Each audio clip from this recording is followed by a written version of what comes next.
UFC London. This is the weigh-in recap show, full card predictions, and the betting breakdown. Looking forward to talking about each of the matchups on this card after seeing the fighters on the scales. So make sure you guys smash the likes. If you're new, subscribe. Turn the post notifications on and make sure you share the video too. And also note, I will be live for the whole card. 1 p.m. Eastern time, early start. Fights are in the UK, and I'm excited for the fight companion. So don't miss it. Let's get into the first fight on the card. We have Kutateladze versus Kauê Fernandes. Now, throughout the week, I have been picking Kutateladze to pull through. I think the striking looking fairly good in this matchup. Kauê has like that karate-esque striking flow, whereas Garam, more of that Muay Thai style of MMA striking. Also, as far as the grappling skill set, I'd favor Garam in grappling exchanges throughout this fight, especially in the later stages.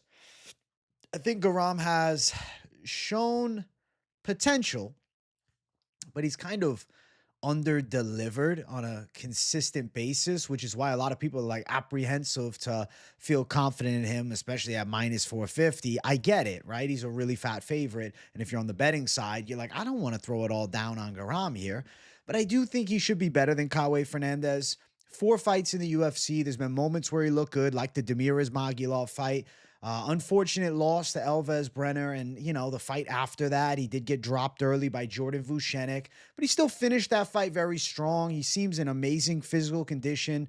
I think he's got a pretty well-fined tool set, and he's, I don't know, kind of a generalist, right? I think he's good in pretty much every aspect of the game. I know Elves Brenner made us question his gas tank a bit, but he followed it up with a good third round against Vucenic, and I think still he's quality. Now, Kauê Fernandes on the opposite front, I'll give him credit for his karate-esque striking flow. The guy can definitely kick hard. He's got some knockout ability for sure, and he is relatively good at jiu-jitsu and does have decent takedown defense, but I just feel as though this matchup here against Garam is going to be a bit too much for him, and I see him ultimately being outworked. Now, we'll check out the scales.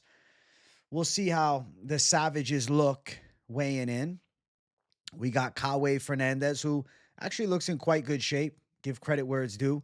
Looks pretty shredded up. It's just, he's fighting Garam, who's one of the most ripped fighters in the UFC. Like, the dude has negative body fat percentages. I don't think the dude has a fucking ounce of fat on him. I don't even know how that's possible. He is an absolute freak.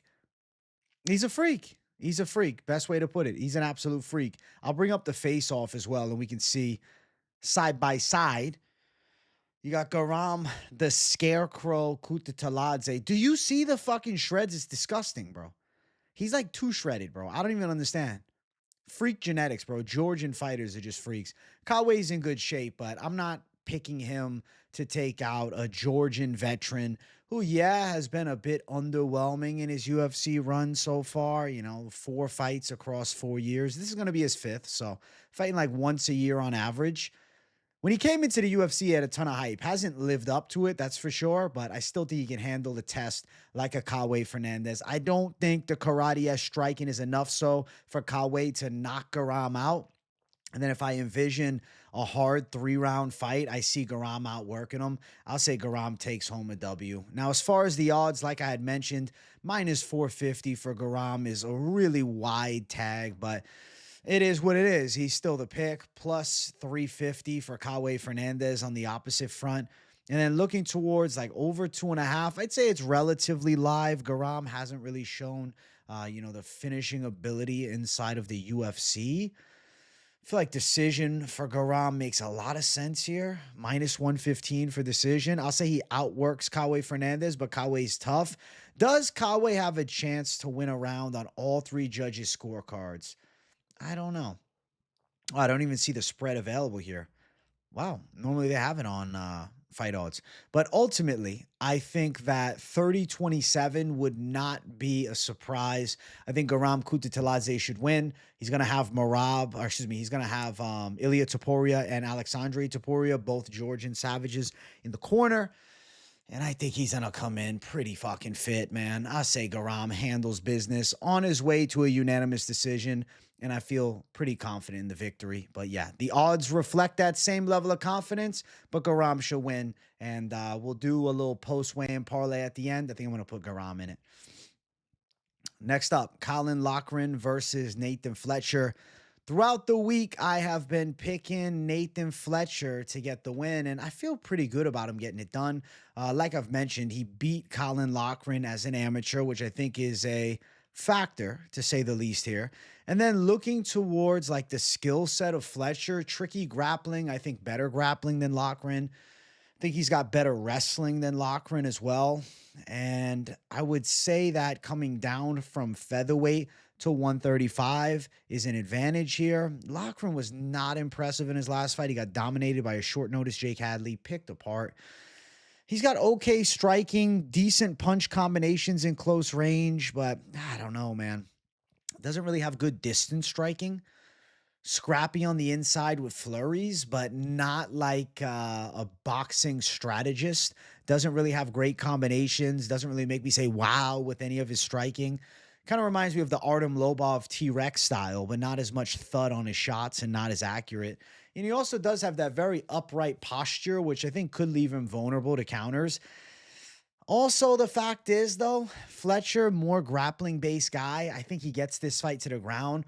He already won when they fought as amateurs. I don't think anything's changed. I think Fletcher's still better. I think Fletcher's going to win. I'm confident that he wins. I'd be pretty surprised to see Loughran win. Like, is Loughran going to TKO Nathan Fletcher? I'd be shocked.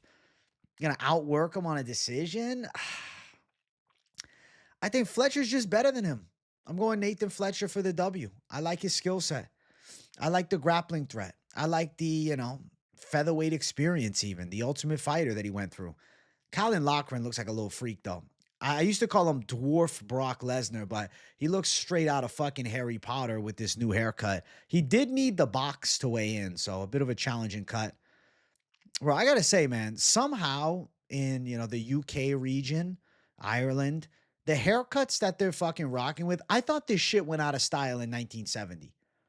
This looks like something from the fucking Beatles, man. I didn't know that people still had these hairdos, but UK and Ireland, man, you guys surprising us. Holy shit, man. I thought the hairstyles went away. I think, say what you want about Charles Johnson's haircut. I think that these are two of the worst haircuts in UFC history, man. It's like they look like they're working the desk at like a British finance office, for God's sake. Yeah, give me the side of Fletcher, though. Terrible hairdos on both sides, but it is what it is, man. Lucky it's not fucking hairstyle experts or something like that. There's the face-off between the two. I just feel like Fletcher handles them. Now, somebody mentioned, Fletcher's nose is red. You think he has a cold? You never know. That would just be hearsay, though. I think he'll be all right. I'll say Fletcher beats up Colin Loughran this time. Probably another decision, though. He's got submission threats, but Loughran, he's like real short and stocky. He's going to be hard to sub. I like the chances of Fletcher, man. I really do. He's a confident pick. Fletcher minus 139. I think he's a good value play. Loughran plus 119. I like Fletcher. Fletcher to win by submission is plus 525, but I do think decision at plus 175 is pretty live. So give me the freak show Fletcher. We're going with Fletcher for the W. I think he'll take it. Probably 30-27, maybe 29-28.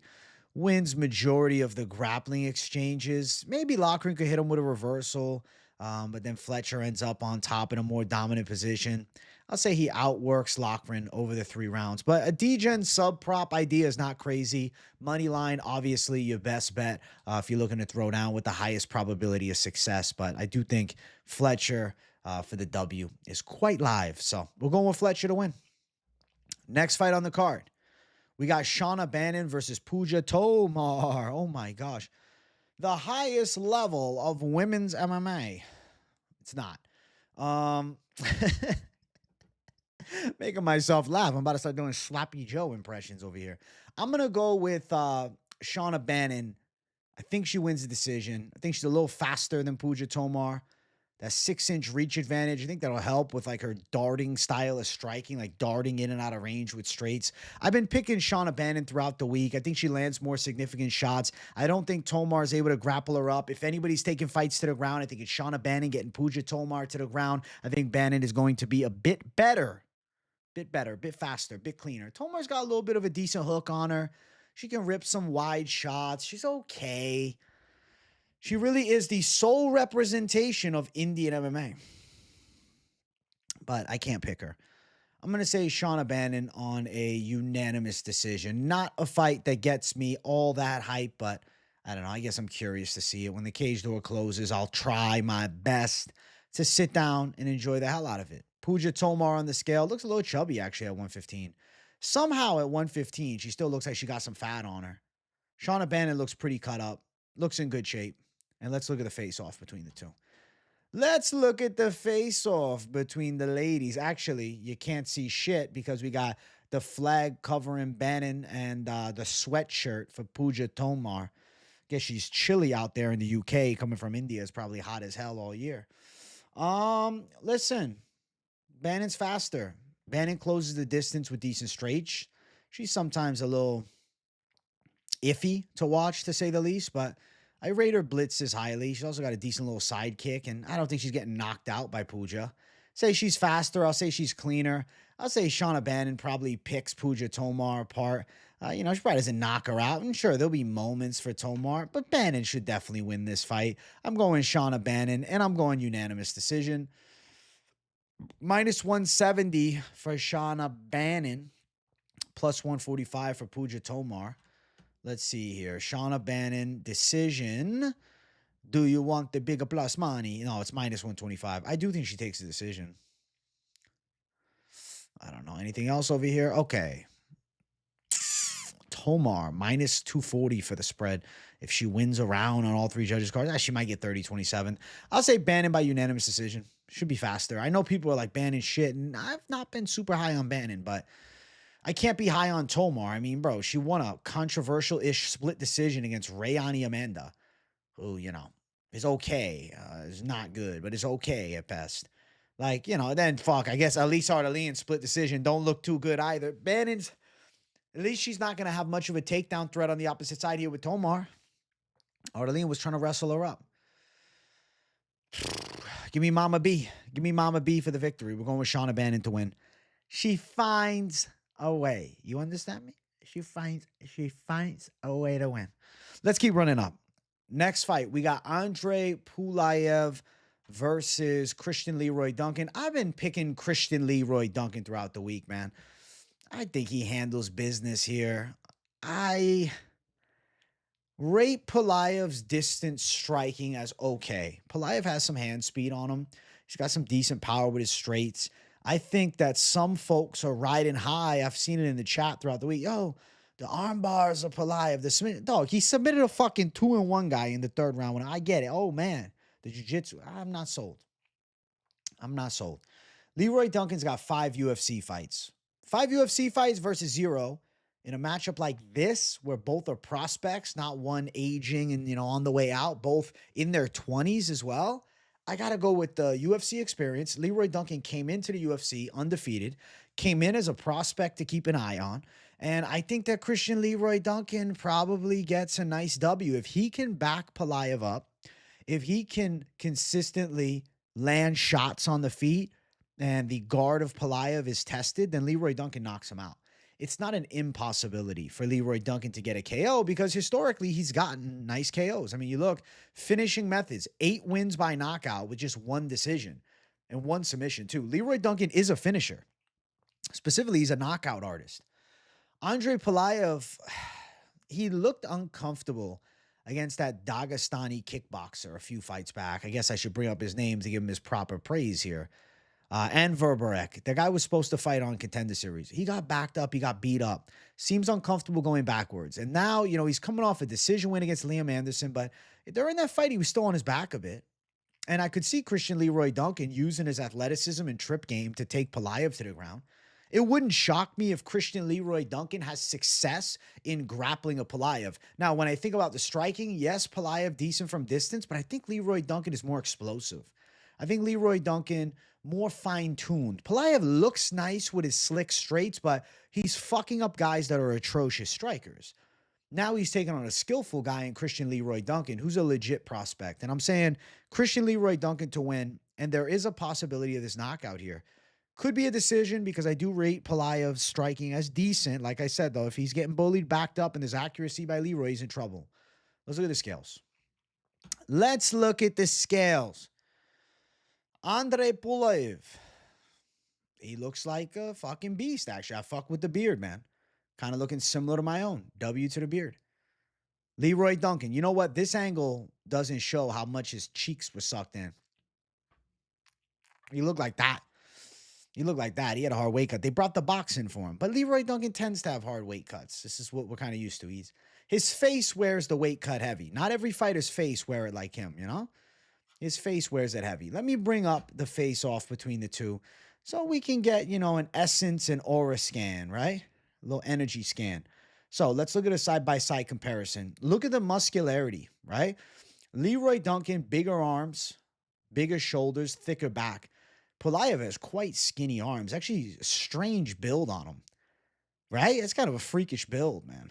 Like the big, kind of the big front delt with like super skinny triceps. That's a strange build. He's definitely got a freaky physique, man.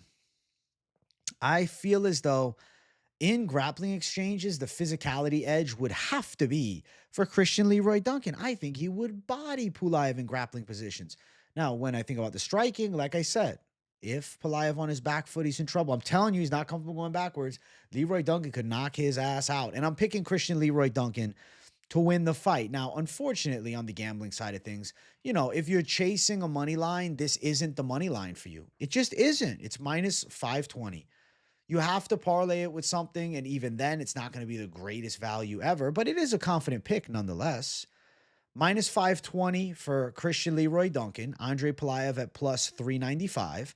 And then looking towards the side here, what intrigues me? Over 1.5, minus 150, maybe. Leroy Duncan in round one. If he really blitzes Pulyaev, you could go for the plus money, but I don't really love either one. But I guess if you had to flip a coin, it's like logic tells me over, savage betting tells me plus money. So take that as, you know, take that as you want.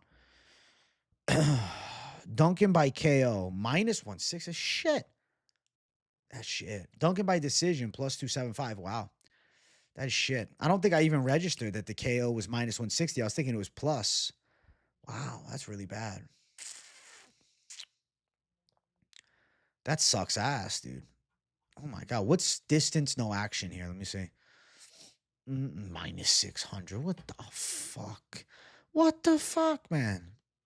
Yeah, it becomes kind of a parlay only, but Pulyaev should get wrecked here. Come on. It should be Leroy Duncan all day. I don't think Pulaev's ready for this level just yet.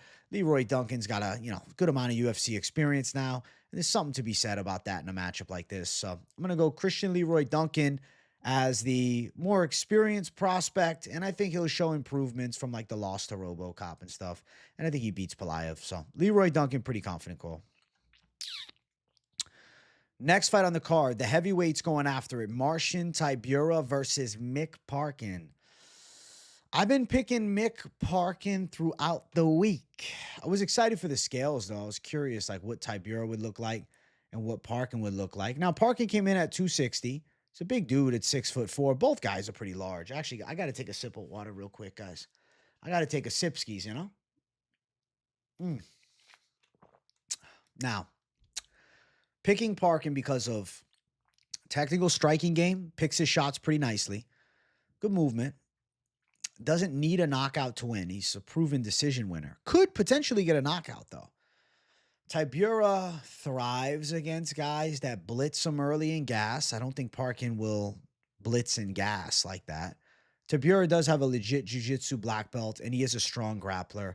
Mick Parkin trains alongside Tom Aspinall, who is a very high-level fighter and currently the UFC interim heavyweight champ. So Mick Parkin gets some damn good rounds in.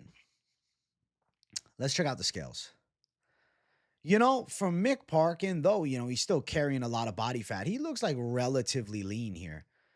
Like, he looks in decent shape, especially for a heavyweight. I mean, Mick Parkin, just looking at his face, you'd think all he's eating is KFC, but like the build's not that fat, to be honest with you, man. He's just incredibly pasty and just has no visible abdominals.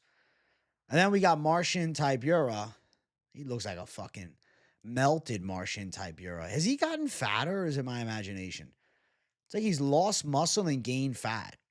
Tybura looks heavy, bro. I actually have an uncle that looks just like him. I swear to God. You saw him. You say, is that fucking Marcin Tybura? Same fucking build and everything. Jesus. On the fucking KFC diet, bro. Marcin, man. We got to get him fucking leaned out. He'll never lean out. But look at this side of it. Look how fat his back is. Look at that Marcin Tybura back fat. My God, he looks terrible. Has Marcin ever looked this fat? I feel like he never looks this saggy. He looks like fucking shit. I don't think he normally looks this fat. I feel like normally he looks fat, but like he don't look as mushy. Looks like a goddamn marshmallow, man. I think Mick Parkin's going to win. I think the best days of Marcin Tybura behind him, not in front of him. And Mick Parkin, the opposite can be said. Fuck, man. Parkin was the underdog earlier in the week. Now he's minus 146. Tybura plus 126. I like Mick Parkin to win. Give me the Mick. Give me the fucking Mick, bro. Mick Parkin. Mick Parkin. Mick Parkin. Looking at the KO for Parkin, plus 350. Decision, plus 225. I think there is a possibility of the volume accumulation getting Tybura out of there. Looking towards the side of Parkin, scorecards, no action, minus 115. Interesting. Just curiosity. It's more about what is Parkin, I'm botching his name. What is Parkin's game plan here? I think it's probably to pick shots, take his time with Tybura. He's a patient fighter, and I think that's a smart strategy against a guy like Marcin. Defending takedowns is a must because on the ground, Tybura is very strong with jiu-jitsu, but I think Parkin's going to be ready for this challenge, and I do really believe he's live for the knockout, man. So I'm going to go Mick Parkin. I loved him as an underdog. Now, obviously, he's the favorite, but still feeling good about the pick. Like at open, you're sitting at plus 160 for Parkin. Complete flip of the lines. I'm going to go with Mick. Mick for the W, guys. And I think he moves to 11-0 and can beat an aging Tybura that, at least physically speaking, he looks kind of checked out. He looks really fat. And it looks like he lost muscle as well. Parkin, 29 years old, young heavyweight. Give me Parkin for the dub. Let's keep running through. Next fight on the card, we got Loughran Kavanagh versus Felipe dos Santos. I'm favoring Loughran Kavanagh, and I have been throughout the week. And I've heard a lot of naysayers, though. There's some people high on Felipe dos Santos. Here is my worry with Felipe dos Santos, his lack of technicality. Athleticism, absolutely. A little unorthodox with his striking flow, for sure. He came in like a wild man and looked incredible against Manel Kape, but since then, he's looked worse. Since then, he's looked worse in much lower level fights, like Victor Altamirano. Barely winning that fight. Could have lost that fight. Takedown defense, suspect. Takedown offense, overrated. Decent kicking skills, but he's fighting on a very crafty guy in Loughran Kavanagh.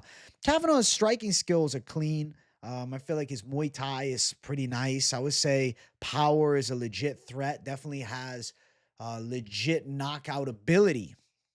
And Felipe dos Santos, at times, not always, but at times, he's out of position.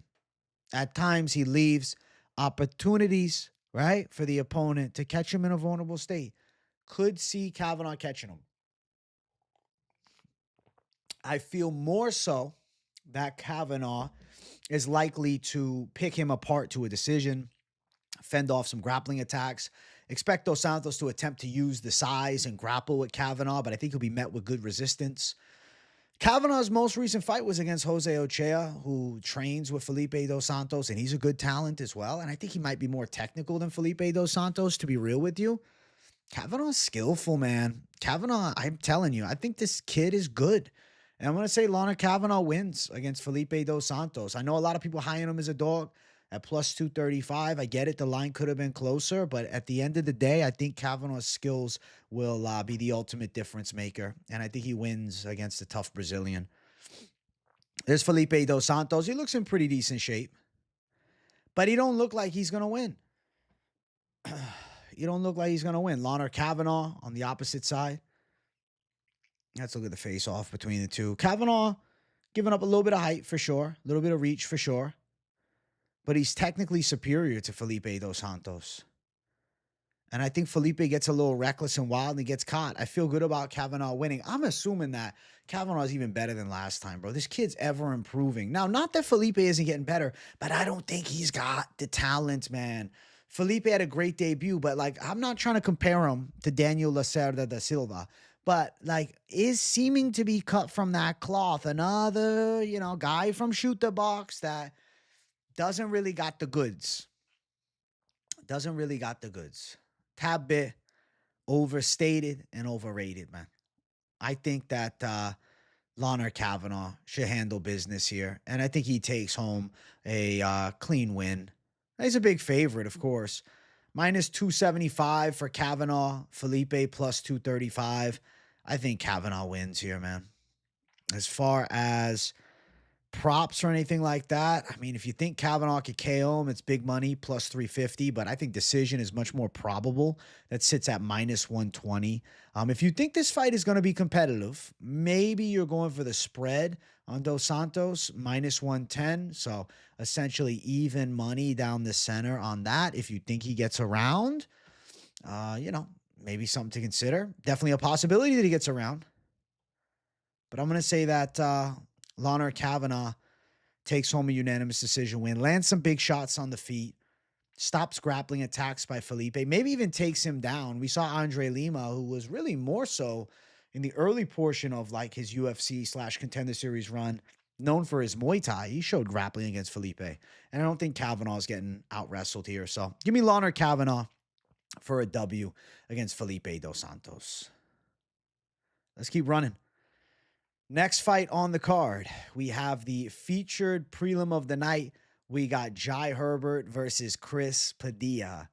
I'm going Chris Padilla. I have been all week, and I called him the Savage Dog Lock. I do believe favorite underdog on the card, at least at the time that I called it. Now the lines in some places are essentially even, but at one point he was the Savage Dog Lock. Now he's the Savage Even Money Lock at some spots. Reason I like him is the trending momentum, right? The upside potential, the momentum in his favor.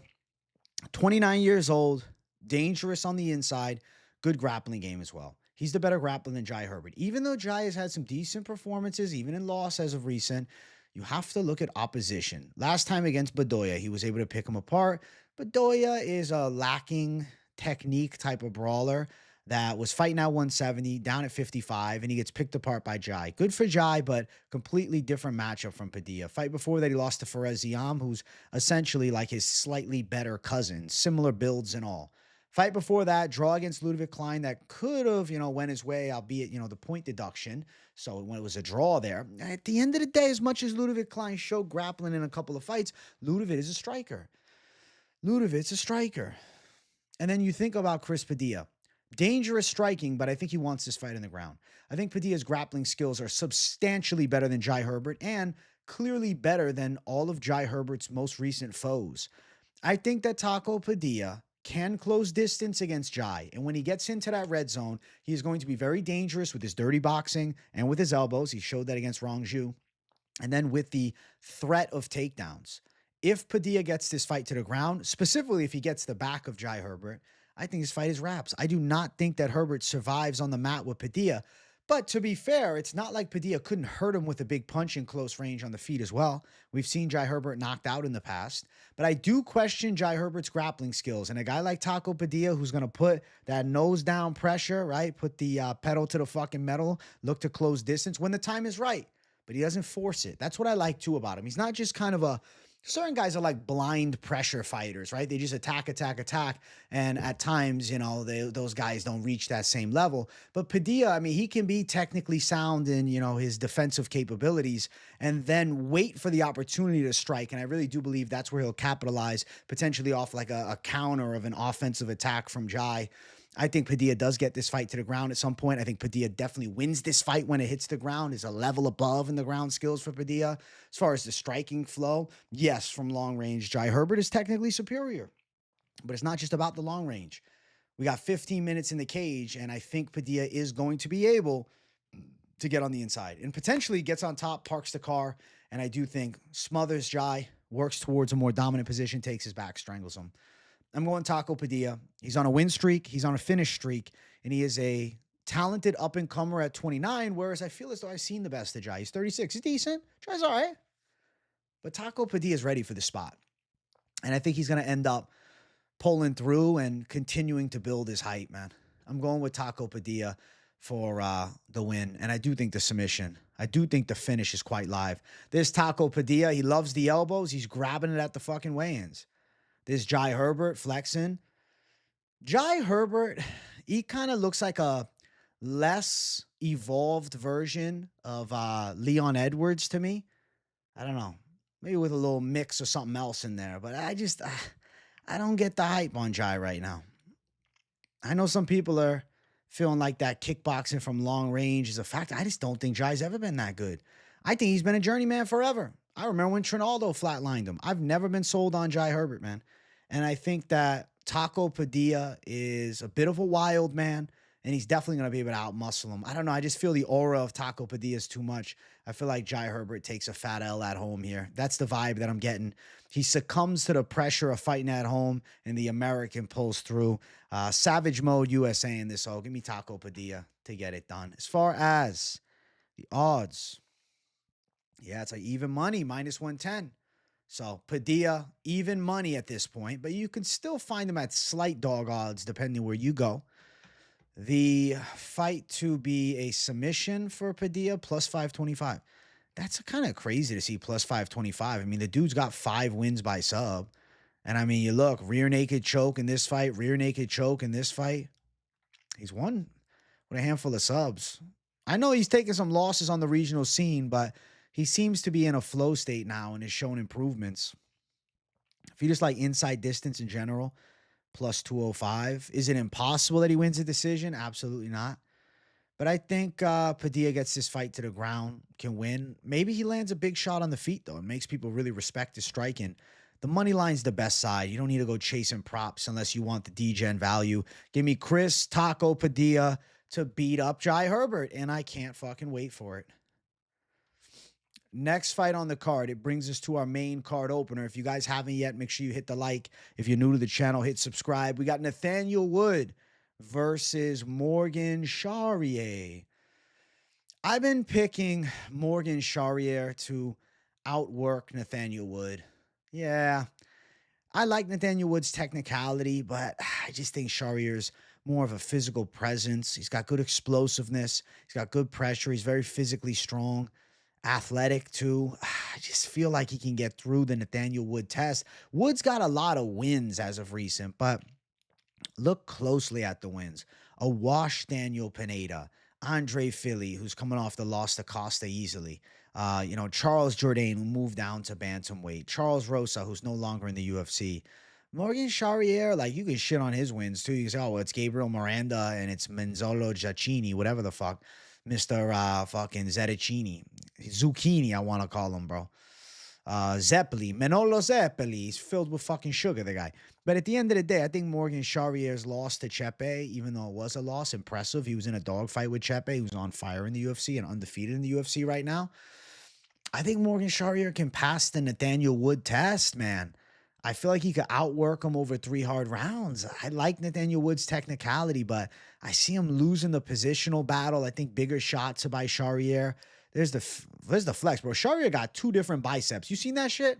I never noticed that until right now. Charrière got 2 biceps. Is that not the freakiest thing you've ever seen? This dude got 2 biceps on each arm. Looks like a butt crack, dog. He got the butt crack biceps. Never seen that shit in my life. That's crazy. Then we got Nathaniel Wood with the flex on the opposite side. Much more normal bicep insertions. But 2 biceps is better than 1, dog. I think it works for him. And let's get the face off here. Charrière a little taller. Not much of a difference, though, physicality-wise. Both guys in shape. Charrière maybe a little thicker. Nathaniel Wood, formerly a bantamweight. I feel like Morgan Charrière takes it on the cards. I know people hate hearing that with Charrière going distance, but I feel like he wins some key exchanges, has some better moments, and I think that he can get it done in a dogfight. Minus 135 for Morgan Charrière, plus 115 for Nathaniel Wood. I think Charrière is a little more explosive than Wood. Wood does have good technical striking, but not a power hitter for sure. He's crafty, though, but he can get out fucking worked. He even lost that 3rd round to Pineda. I think Charrière, with a pressure-based style, can close distance on him, maybe threaten with grappling, kind of outpace Nathaniel Wood in this fight.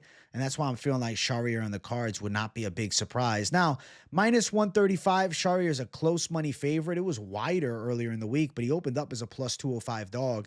Nathaniel Wood plus 115 as the underdog. Looking towards the side of decision for Charrière plus 150.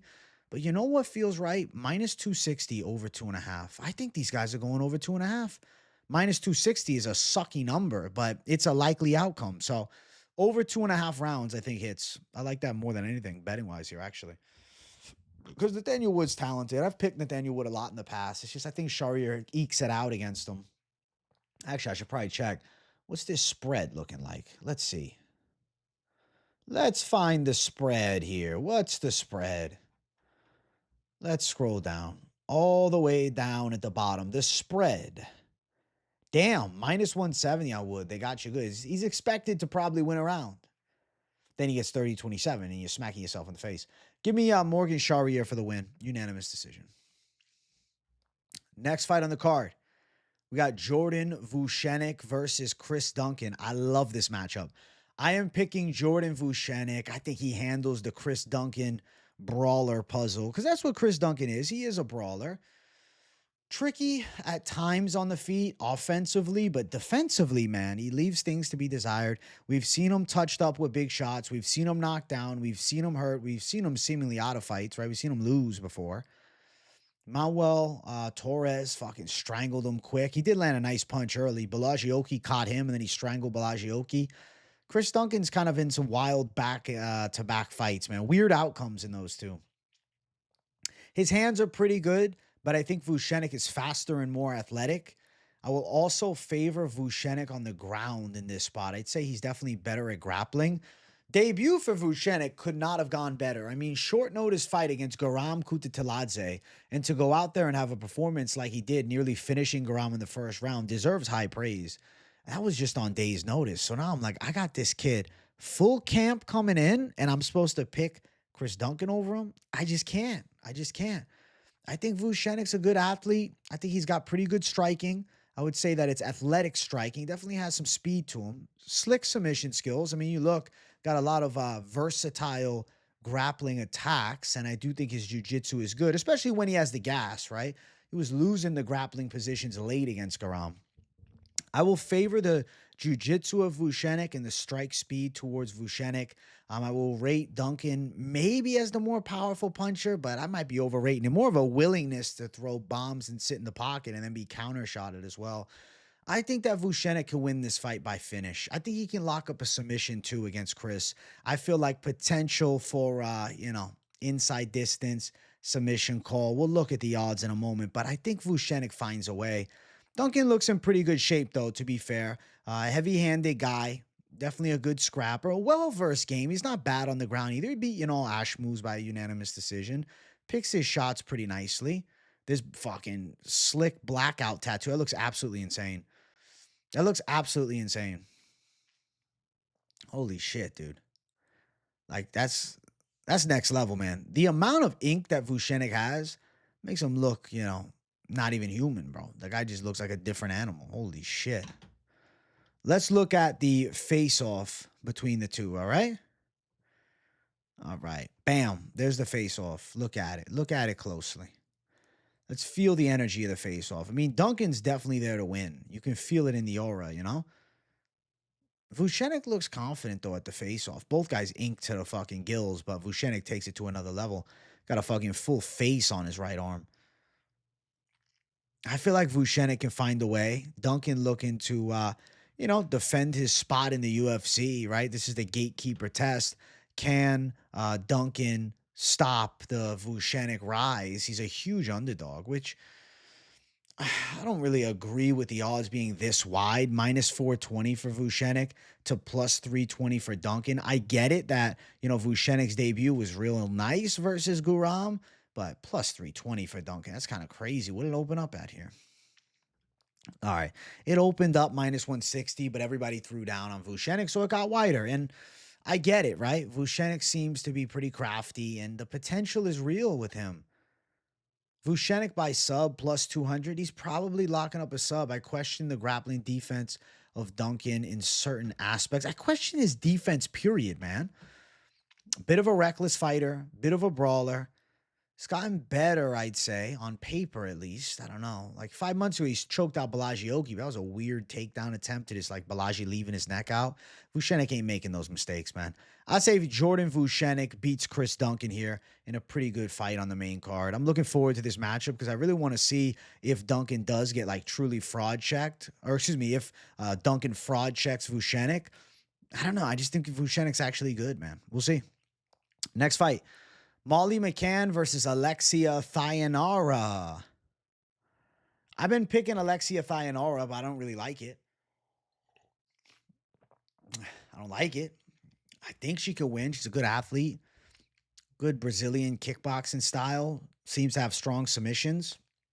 Molly McCann, pretty 50-50 for the most part. The issue is, though, it's Molly McCann, right? 50-50. She can crack, though. Sometimes when she's on point, she's scary, but with Thainara, it's more the aspect of the unknown. I would not bet Thainara at minus 215. Keep me the fuck away from it. I think Molly McCann's got decent combinations. Her boxing's definitely not bad. She can attack pretty ferociously. And if Thainara is not that level, she's going to get found out quick because Molly could hurt her. But Thainara seems to have a good pace, seems to pick her shots nicely, does have good Brazilian jiu-jitsu skills, trains out of that Ribas family. So working with Amanda Ribas, I think the jiu-jitsu is probably on point. Let's look at the scale. She did come in on short notice. Cringy ass weigh-in, bro. Jesus, the cringe factor. Her mouth could swallow Molly McCann whole. This is a fucking terrifying picture, and I really don't want to look at this anymore. Holy shit, with the mouth wide open. This is better. Please, don't do that. It looks fucking scary, man. Oh, no, I'm fucking around. Molly McCann's smile scared me worse. Molly Meatballs. Is that Gianni the Greek teeth? Holy shit. She rocking the veneers, dog. It looks right for her, though, It fits the bill for her. All right, let's look at the face-off. Let's look at the damn face-off. Again, the fucking mouth open. She looks crazy. She looks like a tribal warrior, man. Like, she looked like she about to bite Molly McCann's nose off. Like, if you told me after this picture was taken, Molly lost her nose, would any of you fucking be surprised? Jesus, man. Fucking scary-ass bite. Jesus. Molly McCann might handle her, bro. No, Thainara is mad cringe. Thainara is mad cringe. Mad cringe. Gives me dummy vibes, low-key. I'm not trying to shaft her, but I have to. Gives me dummy vibes. And dummies tend to fade in fights that are going against them. But I'll stick with Thainara as the pick because I can't go against the potential that I've seen for her. I do think her skills are crafty, even though I thought she was incredibly cringy at weigh-ins. Minus 240 for Thainara. McCann plus 205. I guess I'm picking Thainara, but fuck, I wouldn't even want to bet it. I'd rather just not bet. I don't care if it wins. Fuck that. Fuck that shit. Thainara by sub. Plus 400. Maybe. She's got submission skills. Let's see.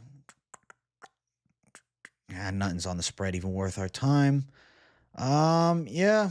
I mean, ladies fight. Lives go over 2.5, but with Molly Meatball's jiu-jitsu defense, you never know. And then Thainara could have a glass chin and get completely fraud checked because we don't know for sure, but seems to have a skill set, definitely, from what I've watched of her.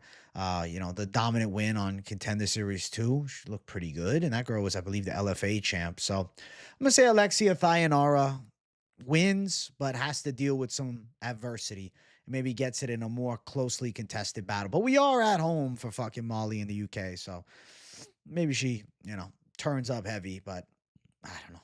It's fucking Molly, bro. She got submitted by Julia Stoliarenko, dude. I can't. First fucking round sub to Stoliarenko. Really? Just give me Thainara and I'm moving on with my life, please. I don't want to talk about this fight anymore. I don't care. Next fight, featured fight. Kevin Holland versus Gunnar Nelson. So I've been picking Kevin Holland all week. Not loving, the emotional state of Kevin Holland, but if he's in shape and on point, he could definitely turn up and we can get a classic Kevin Holland. Kevin Holland could turn back the fucking clock and he can lay waste to Gunnar Nelson. Maybe.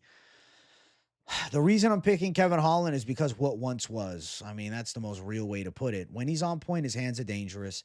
Picks his shots well. Good hand speed for sure. At welterweight, normally has decent grappling defense, albeit, Hamzat ran him over. But it's fucking Hamzat. Gunnar Nelson's got good jiu-jitsu. Decent takedowns. Karate striking. Takes his time. Fought twice in the 2020s. Hasn't fought in 2 fucking years. And it was a win against Brian Barberena, who has awful jiu-jitsu, who is a terrible grappler.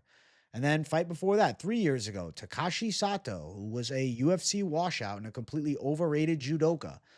Then fight before that, he fought Gilbert Burns 5.5 years ago. And then 6 years ago, Leon Edwards. Then Cowboy Oliveira in fucking, the ancient times, it feels like at this point, pre-COVID. I think that Kevin Holland could land bigger shots. I think Kevin Holland can land cleaner shots. I think Kevin Holland, if he's on one, stops takedowns and does damage. Gunnar Nelson's chin is up high. He's been chinned before. He's 36 years old. He doesn't fight consistently. The timing could be off. If it's a striking fight, it's a Kevin Holland fight. But if it turns into grappling, well, at this rate, Kevin Holland seems about as fucked as you can possibly be inside the cage. This Kevin Holland, he just doesn't look like he wants to be there, dude. Right? Feel the energy. It's meh. Then Gunnar Nelson, he looks like a fucking Jack Dad, bro. He looks like the essence of a Jack Dad. That's the very Gunnar Nelson vibe that he's giving off today, man. And let's look at the face-off between the two. Holland a bit taller. I don't know where Kevin Holland's mind is at. That's the issue with Kevin. You don't know. I don't know. I can't tell you what he's thinking. I know that he's supposedly did an interview earlier this week. Someone in chat was telling me, Doug Funny in chat, with Fight Disciples channel, he was interviewed. They didn't even post it because he was just not wanting to be there at all.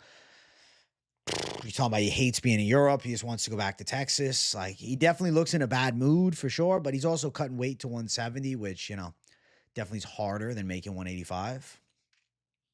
But I'll tell you this, man. An on-point Kevin Holland knocks out Gunnar Nelson. And sometimes in life, you have to have a little faith. And I'm going to have a little faith. I'm going to pick Kevin Holland by knockout still. I'm not going against my initial dog lean. Nothing's changing here. Kevin Holland by knockout. Fuck the noise. Minus 106. So people betting it, bro. Kevin Holland, I'm not surprised. Fight week, fight day, leading up to it at least. The odds start to shift because people laying bets down on Holland. Gunnar Nelson, minus 114. I'm going to say Holland pulls through. Holland to win via KO is upwards of plus 275.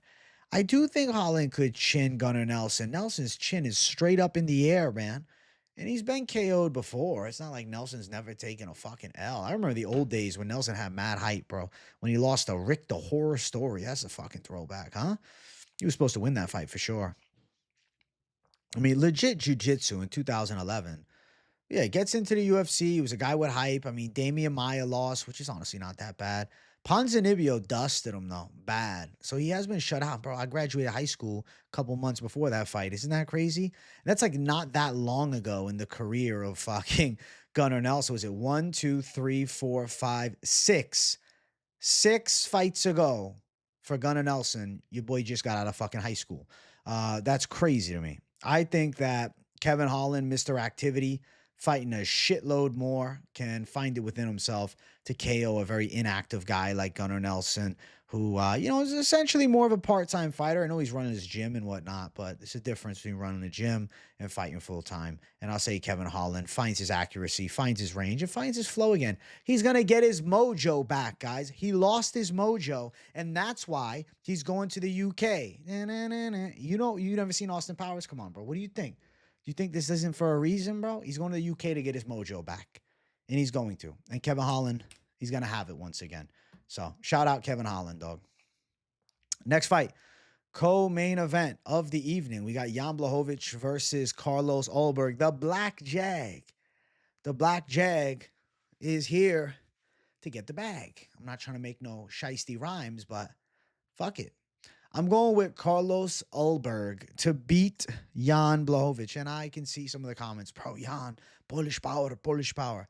Shoulder surgery, 42 years old. Carlos Ulberg primed right now. Picks his shots nicely. Good striking flow. Good left hook. Good timing on his shots. Good lateral movement. Well-versed striking skill set. Takedown defense seems solid. Solid enough and improving.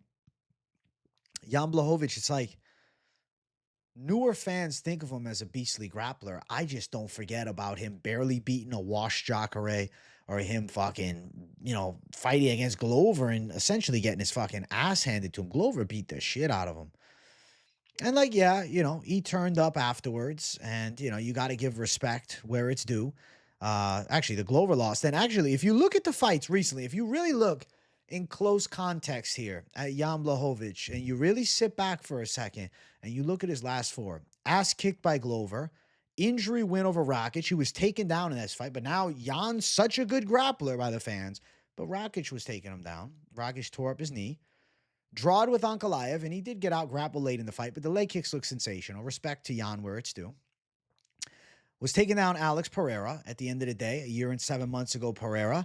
That's still impressive to get him to the ground and, have moments, but I still think Jan was looking a little slower on the feet than when, we've seen in the past from him. 42 years old, shoulder surgery. I don't know where the body's going to be at. I don't know. I can't be confident that a 42-year-old Jan Błachowicz is going to get through a test like this against a hungry Carlos Ulberg who seems to be surging towards the top right now. I think he catches Jan. I think he can catch him with the left hook. I think Jan can look to enter range and we can see that counter left hook, catch him, flatten him, put him down, hurt him bad. I'm going Carlos Ulberg. I'm thinking knockout is going to come to fruition, guys. Let's look at the scales, okay? I expected Ulberg to look pretty good, in shape, ready to rock, but it's really about Jan. Jan at 42 years old, I think he looks relatively good. Am I thinking that the left and right shoulders look a little smaller? Am I crazy for thinking that? Am I reaching for thinking that? Let me look at something real quick. And we're going to look at another angle of it as well. But I want to get a nice, gander of the weigh-ins. All right. So, Jan Błachowicz. I want to see a weigh-ins of the past from Jan. All right. I want to look at one of his other fights. He looks a little more doughy than he did when he fought Pereira. That's for sure. That's for sure. Maybe, is it the angle? Am I reaching? I don't think so. He doesn't look as shredded. He looks older, man. Listen, you guys tell me. I'm going to bring it up for you guys. I'm going to bring this up. I'm going to show you guys this. Hold on one second. Let me get it for you. This is the in-depth show right now, all right? For this fight here, I'm giving you an even closer look. Jan Błachowicz, now, he was more shredded in his prime. It's not about being shredded. It's nothing about that. It's more he just looks to have a bit more body fat than what in the past he had, I think. Let's look. You tell me, guys. I'm going to bring it up. Okay, so this is Jan Błachowicz for the fight against Poatan. Okay, let's look at the build. Poatan fight, this fight. Is it the angle? Am I reaching because the angle? But I don't think so, man. I don't know, man. I guess we could look at the ceremonials to see when he filled back in because I just want to make sure that I'm not reaching for fucking delusion here.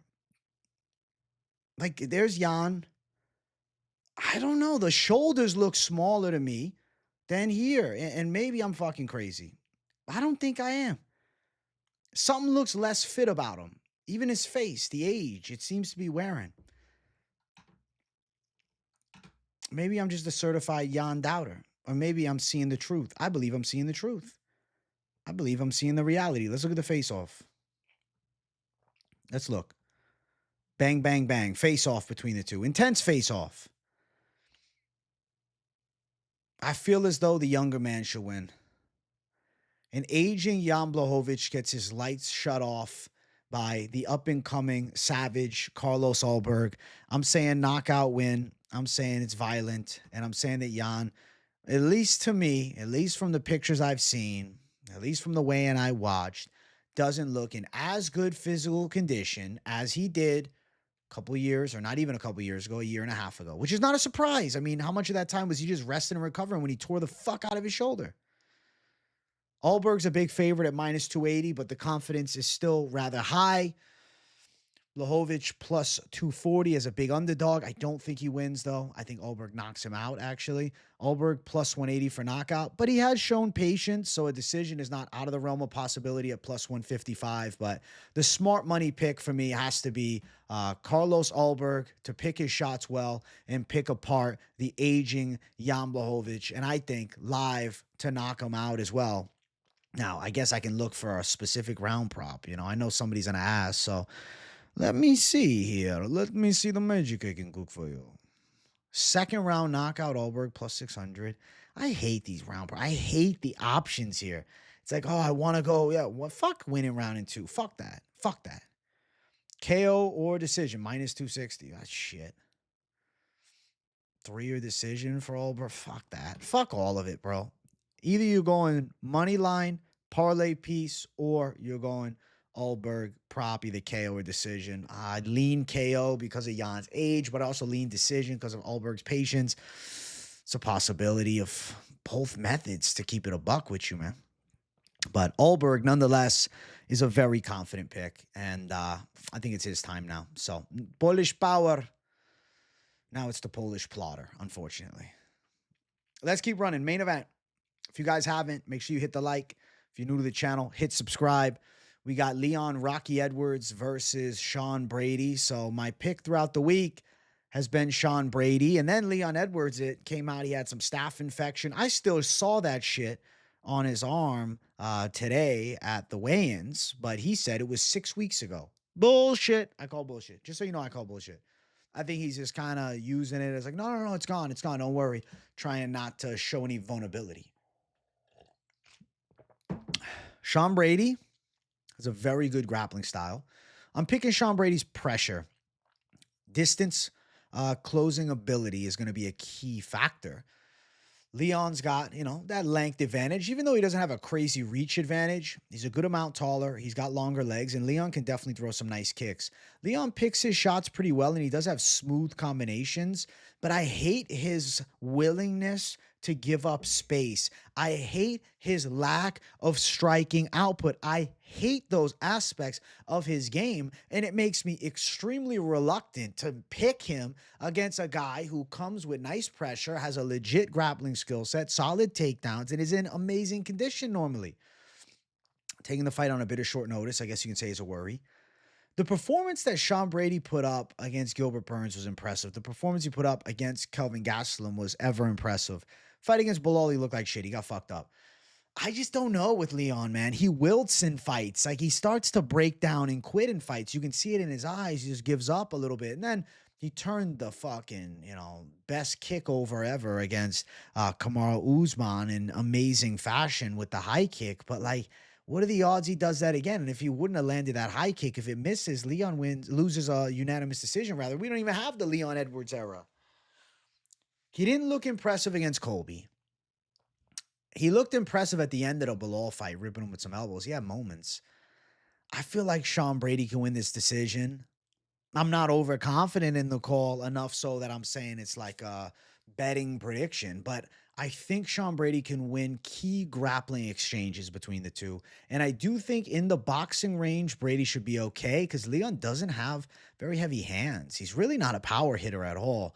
And I think that Sean Brady, not dealing with much of a threat of power on the opposite side, will be able to close the gap well. Now, I know you say, oh, well, Bilal TKO'd him. All right, I guess. Is Sean Brady chinny? I don't think so. I think Bilal was just kind of the antithesis to Sean Brady because he's like a better version of him. But Brady has gotten better since, the 2 years and 4 months ago that fight took place. And I think Sean Brady's a hard fight for Leon. I can't pick Leon, man.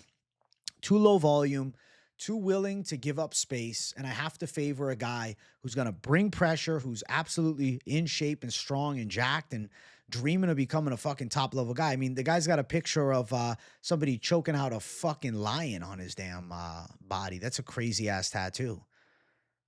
Sean Brady is shredded up, man. Sean Brady got some crazy ass ink. When you look closely, it's like, holy shit, man. Brady's tatted the fuck up. He looks like something out of a goddamn fucking movie or something. Good shape, though, even on short notice. Leon looks ripped, too, though. To be fair, Leon looks shredded, bro. Very aesthetic Leon Edwards, man. In shape, ready for 5 hard rounds. Of course he is. It's Leon Edwards. Let's bring up the face-off. So, looking at them face-to-face, I'm going to grab another picture as well, but let's just look at this first. Height advantage for Leon. Obviously, though, look at the difference in thickness for a second, bro. I feel like Sean Brady looks about, 50% thicker than Leon. And I have to favor that type of build in the grappling exchanges for certain, man. Yeah, of course, MMA Junkie, they got some crazy. There we go. There's a good one. But look at this. This one right here is another good one. It kind of showcases the difference in height. Leon just like looking past him. Brady looking right up at him. The length for Leon, the distance striking. But, man, I don't think he can keep Sean Brady off of him. I don't think he can keep Sean Brady off of him for an extended period of time. And it's going to probably be a gritty 5-round fight. And I think it's a gritty 5-round fight where the young Sean Brady showcases his evolving skill set and gets a hard-fought win. I don't think he runs over Leon Edwards, but I do think he pulls through. And I think it's rather competitive. Minus 155 for Brady. Leon at plus 135. Looking towards the side of, what? Over 4.5. Minus 220. I'm choking over here. I'm choking up, man. Leon's going to lose. Brady by decision, plus 165. Brady by sub, plus 400. Doesn't jump out and say, oh, yeah, go play that. Nah, fuck all that. Fuck that noise. I like Brady's chances to out-grapple him, but finishing is tricky, man. Leon's got good grappling defense. Leon been around for a long... What the fuck? You got specific method props? Edwards to win by KO elbow. That's crazy. Brady to win by KO via kick. Plus 4,000, bro. I should be plus 40,000. Brady, most significant strikes, minus 160. Edwards, most significant strikes, plus 130. Edwards might get most significant strikes and lose a decision. That's crazy, man. Spread on Edwards, minus 170. Of course. Of course. Wow, these methods sometimes blow my mind. Brady, most takedowns, minus 600. Somehow Edwards fucking takes him down 3 times. That'd be crazy. Both fighters get knocked down. Wow, some wild props in the main event this week. I like it, man. They're adding more props. The more props, the merrier. It's fun for the DGen entertainment factor, but not necessarily for the value bets. I will pick Sean Brady, but as you guys have seen throughout the week, I'm not crazy about the betting side of Brady simply because when Leon is on point, he is very hard to deal with, and he's got the length advantage, and Brady's coming in short notice. But I'll tell you this. It seems like Leon's staff is still there. Now he's saying he's off the antibiotics and has been for a few weeks. We'll take him at his word. So he does look very physically conditioned and in shape. But either way, I think Brady's grappling is a legit threat to Leon. Leon is not a power hitter. A strong grappler like Sean Brady is going to give Leon trouble, and I think he can nab some significant portions of the fight and win key rounds and win the fight. So I'm going Sean Brady in London to spoil it for all the British fans taking out their former champion in Leon Rocky Edwards. And it works perfectly. Sean Brady from Pennsylvania, from Philly, goes to England to fight a guy named Rocky. This is the real Rocky story. We're going with Sean Brady for the W, taking it home for Philadelphia and moving to 18-1, which is a fucking fantastic record. Now, before we close out the show, I just want to quickly look at the parlays. So I'm looking at everything from what I've done earlier in the week, I'm liking everything still. I am. The worrisome call is anything with Holland, of course, because who knows? And if Ulberg somehow takes an L, fuck, bro. So maybe some of you guys want to do these parlays without Ulberg. It's not a bad idea. If you go like the value one, but you take Ulberg out if you're worried about that. Maybe you replace him with somebody else. Not a terrible idea if you're feeling a little fearful. And I understand if you are. Now, just real quick, I was thinking like Garam looked great at weigh-ins. Would it be crazy to put Garam in a parlay? I don't think it'd be crazy. I mean, Garam looked fucking shredded at the weigh-ins. I feel like Garam, Mick, Parkin, plus 127, very live.